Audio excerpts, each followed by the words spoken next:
What is an acceptance of service? When a civil complaint or petition is filed with the court in most jurisdictions, the plaintiff, or person who filed the complaint or petition, is responsible for assuring the court that the respondent, or defendant, receives a copy of the filed document. The manner in which service of process may be perfected will vary by jurisdiction. In many jurisdictions, however, one manner by which service may be perfected is by acceptance of service by the respondent or defendant. When acceptance of service is used, the respondent must acknowledge that he or she had received a copy of the complaint or petition without the need for any of the traditional methods used to perfect service of process. Service of process is required in civil actions in order to avoid a judgment being entered against the respondent without the respondent having notification of the complaint or petition. Within most legal systems, a respondent has a right to respond to, and defend, a lawsuit.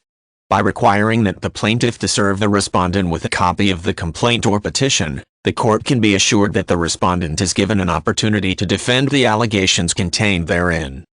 There are many different manners in which service of process may be perfected. Each jurisdiction decides what methods of service are acceptable within the jurisdiction.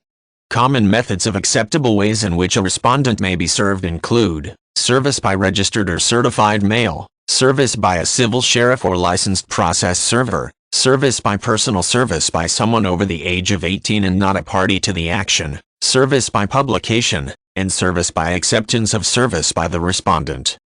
As a rule, service by acceptance of service is only used in cases such as a divorce proceeding, as it requires cooperation on the part of the respondent.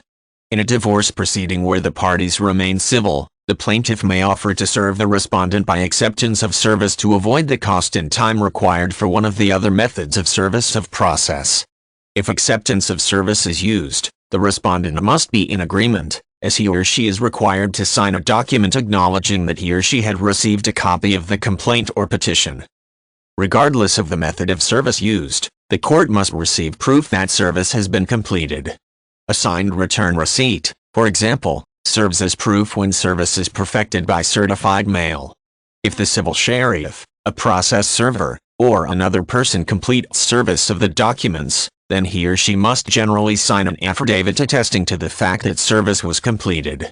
When acceptance of service is used, the respondent must also sign an affidavit acknowledging service of the documents and waiving the right to receive service by another manner. If the court is not satisfied that service has been perfected, it has the option to dismiss the proceedings altogether in most cases.